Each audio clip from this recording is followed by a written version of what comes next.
Bapak-bapak, seluruh jamaah sholat Jumat yang saya hormati, sebelum saya menyampaikan beberapa pesan, tentu saya sampaikan terima kasih kepada Ketua DKM dan jajarannya serta pengurus yang lain yang sudah memberikan kesempatan saya bersama dengan teman-teman dari Polsek Cimanggis hari ini cukup lengkap karena ada Pak Wakapolsek, para kanit, ada kanit Binmas, kanit Lantas, kanit Itel, kanit Samapta. Alhamdulillah cukup lengkap. Kalau mungkin warga sini tidak asing lagi, saya nggak bisa kenalin lagi lah itu yang Pak Martin dulu. Itu kapal Polan Jamukti dan untuk dampingi Babin Kaptimas dan Jamukti sekalipun baru mungkin cukup cekatan. Sekali lagi terima kasih Bapak-Bapak atas kesempatannya yang diberikan. Hari ini saya senang sekali karena memang tujuan kita tadi dari kantor untuk ke Masjid Al-Mumin selain kita sholat Jumat berjamaah, ingin sekali kita bisa bersilaturahmi dengan para ustadz, para kiai dan tokoh-tokoh agama yang lainnya, supaya kita ketularan menjadi orang baik. Mohon dukungan dan doanya tentunya untuk Bapak-Bapak semua supaya kami kepolisian khususnya Polsek Cimanggis ini terus bisa melayani, melindungi dan mengayomi seluruh warga baik Kecamatan Cimanggis maupun warga Kecamatan Tapos. Ini tidak mudah tanpa dukungan dan kerjasama semua pihak. Tentu kami tidak akan mampu menjalankan amanah yang sangat luar biasa. Hari ini kami hadir di tengah-tengah masyarakat, khususnya di Kelurahan Jamukti ini, untuk menyampaikan beberapa pesan. Tidak terasa mungkin tidak lama lagi kita akan menyambut bulan Ramadan. Seperti pengalaman kita di tahun-tahun sebelumnya, ketika bulan Ramadan seringkali justru menjadi momentum untuk anak-anak yang menginjak remaja itu selalu saja setelah sholat tarawih maupun setelah sahur ada kegiatan-kegiatan tambahan. Ya.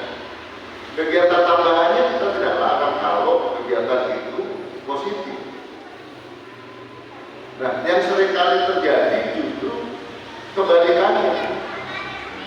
Selesai tarawih ada kegiatan yang tawuran. Selesai sahur kegiatannya tawuran juga. Nah, mohon bantuannya Bapak-Bapak mulai dari lingkungan yang terkecil yaitu keluarga, kemudian lingkungan di RT, RW. Tentu perlu kesadaran bersama untuk menjaga jangan sampai itu menjadi budaya. Kita harus tunjukkan kepada semua masyarakat bahwa tawuran yang seringkali terjadi di bulan Ramadan bukan budaya orang Muslim. Ya. Itu bukan budaya orang Muslim. Nah, kalau kita tidak sama-sama menjaga, ya jangan salahkan mereka tapi kemudian menilai bahwa ini gimana, katanya bulan Ramadan bulan baik, bulan penuh berkah, tetapi justru anak-anak remaja kita memanfaatkan yang tidak baik. Ini kan PR, ya. Ini PR kita. Jangan semuanya diserahkan pada kami kepolisian.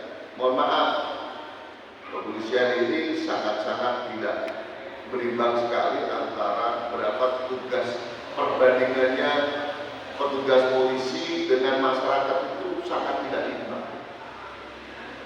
Maka kami hadir di tengah-tengah masyarakat untuk menggerakkan, menghidupkan kembali. Mari kita sama-sama menjaga anak-anak kita. Anak-anak kita, ketika dia sudah selesai terawih, dia sudah dikontrol untuk pulang. Jangan sampai dia keluyuran di tengah malam. Karena ketika dia sudah tidak dikontrol, keluyuran tengah malam, yang kita khawatirkan kalau tidak jadi korban, dia jadi pelaku. Dan itu bukan pilihan. Jadi korban gak enak, jadi pelaku apalagi. Ya. Mohon bantuannya Pak Ustaz, Pak Kiai, ketika ada kesempatan nanti, mungkin setelah terawih ada untuk dipesankan supaya terus kita mengingatkan. Ya. Bantu kami. Kami ini merasa memang kalau tidak dibantu dari semua elemen yang ada, tidak mampu. Nah, saya tidak bicara undang-undang, ya kan? Walaupun di amanat undang-undang itu juga jelas sekali bahwa ternyata setiap orang itu ya wajib berperan untuk menjaga keamanan. Nah, kami pada posisinya untuk mengingatkan, ya, mengajak supaya peduli, ya, supaya peduli dengan lingkungannya, mulai dari lingkungan yang terkecil, yaitu keluarga. Saya tidak terlalu banyak untuk sebagai pembuka karena harapannya nanti kita bisa berdialog. Jadi ada interaktif antara kami yang dari Polsek ini, judulnya aja Jumat Curhat gitu. Kalau berarti saya sendiri yang ngomong ngantuk Bapak. Makanya supaya ada dialog interaktif, ada dua arah. Barangkali dari Bapak-Bapak ada yang mau disampaikan, baik itu saran, kritik, ya. Kemudian apalagi pertanyaan, boleh.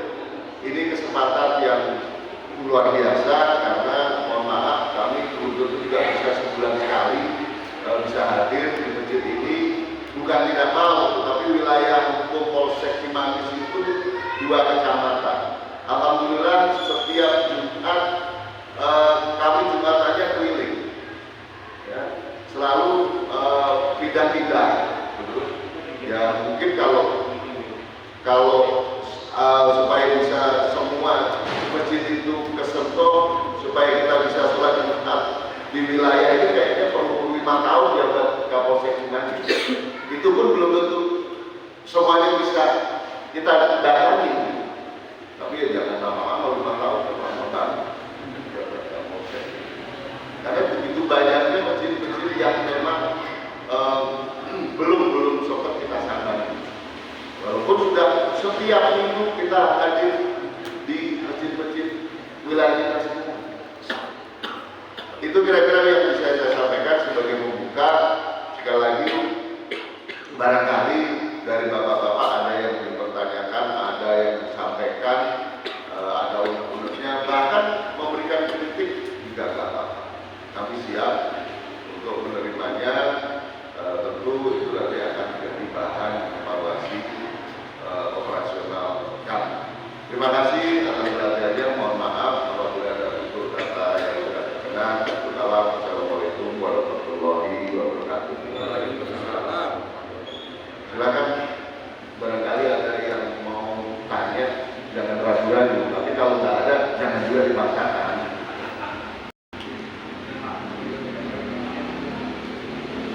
baik barangkali dari perwakilan RW ataupun Pak MP berusaha tidak berkosong.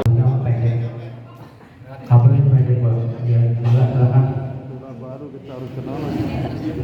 Ini kalau lingkungan kita ada khususnya Hajar Mufti ya, kemarin juga banyak kejadian sama izin gitu. Jadi memang ada perhatian terutama tentang anak-anak kita yang masih di bawah umur ya, itu kasus tawuran di baik di Hajar Mufti di sekarang maupun di sekitar ini masih sangat-sangat dan gitu karena memang masa depannya masih panjang gitu. Kalau catatan dari kecilnya sudah baik, sangat menyedihkan lah. Karena ini kampus kita sendiri, kebetulan saya juga tinggal di Hajar Mufti. Saya pengen memberikan yang terbaik buat Hajar Mufti karena memang sebaik-baiknya itu kan ya balik ke kampung halaman ya gitu ya. Jadi kalau saya bisa apa yang bisa saya bantu silakan saya terbuka gitu. Tapi memang saya tidak bisa sendiri. Saya butuh dukungan dari semua masyarakat, dari paling bawah sampai yang lain. Itulah maksud kerja. Ya waktu tahun baru saya sama beliau Pak. Tahun baru kita berdepan. Ketua RT 07 Bapak Subur dan dari juga kadernya Pak Mahdi. Ada yang perlu saya sampaikan. Yang pertama masalah kawan anak-anaknya. Dan ini terjadi bukan orang lain. Ada orang kaitan dengan informasikan pagi. Nah saya kontak sama teman-temannya, ternyata dari Sampara teman-temannya juga malam itu dia pada saya juga agak pulang dulu. Sarankan ibu saya pelajaran dan gagal saya sudah sarankan pada malam. Abdurrahman. Nah, ya mudah-mudahan nggak jadi tersangka ya Pak FT ya. Tapi kalau kelompoknya sini itu justru jadi kelompok korban. Karena ya tidak boleh. Saya agak miris juga kejadian di Sukatani yang beberapa waktu yang lalu itu akibat tidak bisa menahan emosi akhirnya melakukan main hakim sendiri. Jadi pada kesempatan yang baik ini saya mengingatkan kepada semuanya, Pak RT tolong disampaikan ke warganya nomor pelayanan kita 0813 8725 486 ini memang 24 jam. Mulai kepeduliannya timbul gitu ya, semuanya ada rasa itu bagaimana menjaga lingkungan. Yakin saya lingkungan itu panjang karena rasa aman itu kembali lagi kepada orang-orang yang ada di situ. Bagaimana dengan kepeduliannya? Rumusnya semakin banyak orang yang peduli, semakin kecil pelanggaran. Semuanya. Nah, ketua DKM silakan. Assalamualaikum warahmatullahi wabarakatuh. Bangun malam langsung berwudu, ngajain sholat di tempat yang sepi, menjawab salamnya orang pada lesu. Apa ini akibat bermopi? Alhamdulillah, alhamdulillah, Muhammad. Pertama-tama kami atas nama Dewan Imam Masjid Jamiah Mu'min mengucapkan terima kasih dan juga kepada semua rombongan dari Polsek Cimanggis. Alhamdulillah kita sudah pernah ketemu ya di Cimanggis sama Pak Syarif juga ya komandan. Kemudian juga Pak Ustadz Bakri dan kebetulan dia juga lewat dari DKM, juga Pak Lurah, Pak RS, terima kasih dari Pak Haji, semuanya yang hadir di jamaah. Mohon izin, jadi saya menanyakan tentang debt collector. Jadi di mana ketika itu ada utang-utang, kemudian itu udah ada tanda pelunasannya, kemudian juga debt collector, salah satu dari debt collector itu sudah menyatakan bahwa bapak sudah tidak berutang lagi, sudah lunas, silakan dihapus akunnya. Itu udah jadi. Setelah 7 bulan nggak ada berita lagi, muncul nama itu ada lagi. Nama kita sudah ada lagi, padahal itu sudah jelas-jelas. Nah kemudian kejadiannya juga yang debt collector pertama sopan, nah dalam debt collector kedua ini agak kurang sopan, itu sampai sedikit dari keributan karena ini kejadian rumah saya ada satu debt collector yang saya motif Pak, satunya yang satunya dia di luar. Nah, yang menjadi pertanyaan kita ini, apakah hal yang seperti ini menjadi tindak kriminal buat kami, buat saya lah yang melakukannya, tapi alhamdulillah bisa damai. Kemudian juga untuk masalah yang nama kita ini bisa muncul lagi. Nah, ini mohon saran arahannya, sikap kita ini sekarang sudah nggak ada mana ya, yang kita khawatirkan tiba-tiba dia datang lagi gitu. Jadi tindakan apa yang harus kita lakukan bila hari ini terjadi yang manipulasi tidak ada lagi murah ya. Demikian, terima kasih. Assalamualaikum warahmatullahi wabarakatuh. Waalaikumsalam.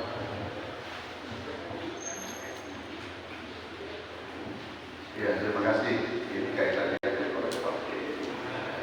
Memang menjadi isu yang menarik ketika kita menyebut debt collector.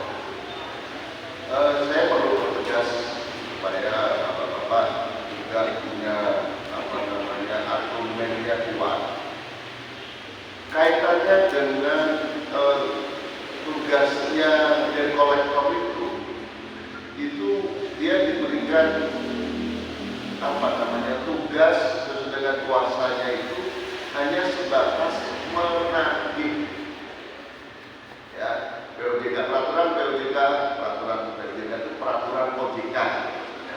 Peraturan OJK nomor 2 tahun 2023 itu adalah dasar umumnya bahwa dia memang diizinkan untuk diberikan kuasa menagih ya, tapi ada batasannya. Menagih itu tentu berbeda dengan mengambil paksa barang jaminan, tidak boleh.